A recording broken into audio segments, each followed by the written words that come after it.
السلام علیکم ورحمۃ اللہ وبرکاتہ۔ سورۃ البقرہ ہم آج پڑھنا شروع کریں گے، تو سب سے پہلے تو اس کی فضیلت دیکھیے۔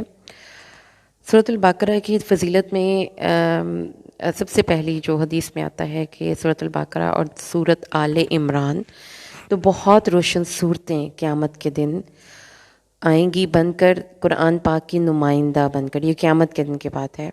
یہ دو بدلیوں کی صورت میں، یا دو بادلوں کی صورت میں، یا دو پرندوں کی قطاروں کی صورت میں آئیں گی، اور اپنے پڑھنے والے کے حق میں اللہ کے ہاں سفارش کریں گی، اور اللہ تعالیٰ ان کی سفارش قبول کرے گا۔ سبحان اللہ۔ پھر فرمان رسول ہے سورۃ البقرہ کے بارے میں کہ اپنے گھروں کو قبرستان نہ بناؤ، اس گھر سے شیطان بھاگ جاتا ہے جہاں سورۃ البقرہ کی تلاوت ہوتی ہے۔ اس لیے یہ بہت فضیلت والی سورہ مبارکہ ہے۔ قرآن حکیم میں اس کو سنام القرآن بھی کہا جاتا ہے۔ یہ قرآن کا کوہان ہے، اور اس کی آخری دو آیات اللہ کے عرش کا خزانہ ہے۔ شب معراج رسول صلی اللہ علیہ وسلم کو تحفہ ملا تھا۔ یہ آخری دو صورتیں رسول صلی اللہ علیہ وسلم نے فرمایا ہے کہ کافی ہو جانے والی ہیں۔ سورۃ البقرہ۔ الف لام میم۔ الف لام میم یہ ورڈ ایسے ہیں جو لکھے اکٹھے جاتے ہیں لیکن پڑھے کاٹ کاٹ کر جاتے ہیں، اس لیے ان کو حروف مقطعات کہتے ہیں، یعنی وہ لفظ جو الگ الگ پڑھے جاتے ہیں۔ اور قرآن پاک میں یہ الفاظ معجزاتی طور پر لائے گئے ہیں، کیونکہ رسول صلی اللہ علیہ وسلم جن لوگوں سے مخاطب ہو رہے تھے وہ سب عرب تھے، لیکن ان الفاظ کے معنی ان کو بھی نہیں آتے تھے۔ تو اس کی جو وضاحت ہے وہ نبی کریم صلی اللہ علیہ وسلم نے نہیں کی، اس لیے ہم ان الفاظ کو یوں ہی پڑھیں گے۔ ذالک یہ، الکتاب ایک کتاب ہے، لا ریب فیہ جس میں کوئی شک نہیں، ھدی للمتقین ہدایت ہے بچنے والوں کے لیے، ہدایت ہے بچنے والوں کے لیے، یعنی اس کتاب کے اللہ کی طرف سے ہونے میں کوئی شک نہیں، اور یہ کتاب ان لوگوں کے لیے ہدایت ہے جو اللہ تعالیٰ سے ڈرنا چاہتے ہیں۔ تو ایک چیز پتہ چل گئی کہ جو بچنا چاہتے ہیں ان کو یہ گائیڈ لائن دے گی کتاب۔ اور دو چیزیں ہمیں کتاب کی یہاں پر خصوصیت میں پتہ چلیں۔ ایک تو یہ ایک کتاب ہے کہ جس کی یہ اوتھینٹک ہے، اس کی اوتھینٹسٹی میں کسی قسم کی کوئی شک و شبہ نہیں، اور ہدایت ہے متقین کے لیے۔ اس کے بعد آیت نمبر 3 سورۃ البقرہ، الذین وہ لوگ، یؤمنون جو ایمان لاتے ہیں، بالغیبی غیب پر، بن دیکھے، اللہ تعالیٰ پر، اس کی فرشتوں پر، اس کی جنت دوزخ پر، اس کی کتابوں پر، اور اس کے انبیاء پر، پھر اس کے بعد تقدیر پر، پھر اللہ کی طرف سے آنے والی رحمتوں پر، پھر ثواب پر، پھر عذاب پر۔ یعنی یہ قرآن اور یہ کتاب بیسیکلی ان چیزوں کو ایڈریس کرتی ہے جو کہ ہم اپنی خالی آنکھ سے نہیں دیکھ سکتے۔ وہ لوگ جو ایمان لاتے ہیں بن دیکھے، وَيُقِيمُونَ اور وہ قائم کرتے ہیں، الصَّلَاةَ نماز کا قائم کرنا۔ اقامت الصلاۃ کا مطلب یہ ہے کہ نماز کو پورے وقت پر، اس کی شرطوں پہ، اور اس کی پوری التزام کے ساتھ بغیر رکے پابندی سے ادا کرنا۔ وَمِمَّا اور اس سے جو ہم نے رزقناہم رزق دیا ان کو، ينفقون وہ خرچ کرتے ہیں، یعنی اللہ کے دیے ہوئے میں سے ہی وہ آگے لوگوں کو دیتے ہیں۔ تو جو متقین ہیں ان کی آگے سے خصوصیات، نمبر 1 وہ اللہ کو اور اس کے فرشتوں کتابوں کو بن دیکھے مانتے ہیں، نماز ادا کرتے ہیں اور اس کے وقت پر ادا کرتے ہیں، اور پوری پابندی سے ادا کرتے ہیں اور نہیں اس کو چھوڑتے نہیں، اور اللہ کے دیے ہوئے ہر رزق کو اللہ کے راستے میں خرچ کرتے ہیں۔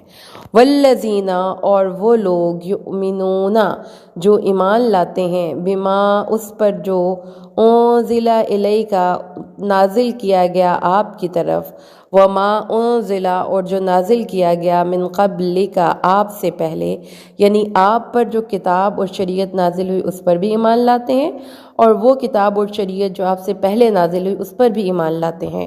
وبالآخرۃ اور آخرت کے، ہم یوقنون وہ یقین رکھنے والے ہیں، وبالآخرۃ اور آخرت پر، ہم وہ یوقنون یقین رکھنے والے ہیں، یعنی آخرت کا بھی ان کو یقین ہے کہ یہ دن آنے والا ہے۔ تو پہلے 3 کوالٹیز پڑھی تھی ہم نے، اب آگے ہماری مزید 2 کوالٹیز آ گئیں، رسولوں پر ایمان، اللہ کی شریعتوں پر ایمان اور آخرت پر ایمان۔ تو یہ ایمان کے اجزاء کی بات ہو گئی۔ تو ایمان کیا ہے کہ ہم اپنے دل میں امن اس کا روٹ ہے، یعنی جب آپ اللہ پر اس طرح سے ایمان لاتے ہیں تو آپ کا دل مطمئن ہو جاتا ہے اور آپ امن میں آ جاتے ہیں، یعنی آپ کی جو ذات کی اصلاح ہے، یہ دراصل دیکھیں یہ کوئی ایکشن نہیں ہے، یہ صرف سوچیں ہیں۔ ایمان لانا دراصل ایک عملی کام نہیں ہے، ایمان لانا ایک فکری کام ہے، ایک سوچنے کا کام ہے۔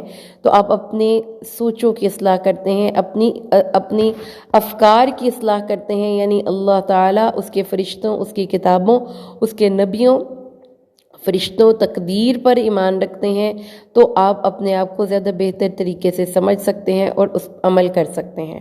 جب آپ یہ سب ایمان کے اجزاء پورے کریں گے، نماز پڑھیں گے، اللہ کے راستے میں خرچ کریں گے، اللہ تعالیٰ کی شریعتوں پر عمل کرنے کی کوشش کریں گے، تو پھر کیا ہوگا؟ اولئک علی ھدی من ربہم، یہ لوگ ہیں اپنے رب کی طرف سے ہدایت پر، واولئک ھم المفلحون، اور یہی لوگ ہیں فلاح پانے والے۔ فلاح کسان کو کہتے ہیں فلاح، تو یہ لوگ اللہ کی طرف سے ہدایت کے راستے پر چلتے رہتے ہیں، اور یہی لوگ کامیاب ہیں، پورے اصل میں کامیاب ہیں، یعنی کامیابی سے سرفراز ہوں گے۔ ان کے ایمان کو اللہ تعالیٰ قبول کرے گا جو اپنی پوری سوچ کو درست رکھ کر اللہ تعالیٰ پر ہی ایمان لاتے ہیں۔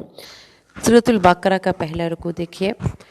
سب سے پہلے اس میں قرآن حکیم نے اپنا تعارف کروایا ہے۔ قرآن ایک کتاب ہے، ہدایت ہے، اور اس میں کوئی شک نہیں یہ متقین لوگوں کے لیے ہدایت ہے۔ تو 2 چیزیں قرآن اپنے تعارف میں سب سے پہلے پیش کرتا ہے۔ ایک تو یہ کہ اوتھینٹک ہے، اس میں کوئی شک نہیں، لینے والے اگر شک میں پڑ گئے تو قرآن سے ہدایت نہیں ملے گی۔ اور دوسرا کہ یہ کتاب ہدایت ہے۔ اور پھر دوسری بات، البقرہ کے رکوع میں اللہ تعالیٰ نے مومنوں کی صفتیں بیان کر دیں، یعنی کون لوگ جو مومن ہیں جن کو کتاب ہدایت دے گی، سب سے پہلے ان کی سوچوں کی اصلاح کی ضرورت ہے، کیونکہ actions are the direct reflections of your thinking. تو قرآن کہتا ہے کہ انسان کی تبدیلی کا آغاز اس کے اندر سے ہوتا ہے، یعنی اس کو یہ معلوم ہو کہ ایک ہستی ہے جو آسمانوں پر ہے اور جو ہر معاملے کو سنبھالا دے رہی ہے، یعنی اللہ پر ایمان بالغیب، یعنی کہ ان چیزوں پر اس کا ایمان ہونا چاہیے جو اس کی آنکھیں نہیں دیکھ سکتی، جیسے اللہ تعالیٰ، فرشتے، جنت، دوزخ، قبر، حشر، ثواب، عذاب۔ اور پھر یہ وہ شخص ہے جو کہ نماز کو ہمیشہ پابندی سے، ریگولرلی، شرطوں کے ساتھ، وقت پر، طریقے کے مطابق اس کی رکعات کا التزام کرتے ہوئے، یہ ساری چیزوں کو پورا کرتے ہوئے نماز کو ادا کرتے ہیں۔